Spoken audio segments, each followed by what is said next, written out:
ជីវិតណា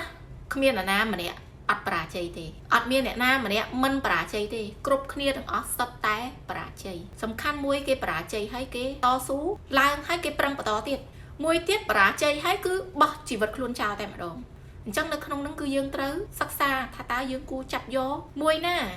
យើងគួរបោះបង់ជីវិតយើងឬក៏យើងគួរបន្តបងប្អូនមើលបុគ្គលជោគជ័យទាំងឡាយគ្មានបុគ្គលណាម្នាក់ដែលគាត់មិនធ្លាប់បរាជ័យទេចាហើយអ្នកដែលជោគជ័យកាន់តែខ្លាំងហ្នឹងគឺមនុស្សដែលបរាជ័យច្រើនបំផុតក្នុងជីវិតរបស់គាត់បានតែពេលខ្លះមនុស្សគាត់គេចាត់ទុកដូចសម្រាមអញ្ចឹងខ្ញុំឧទាហរណ៍ដូចលោកចេកម៉ាគាត់ពីដើមឡើយ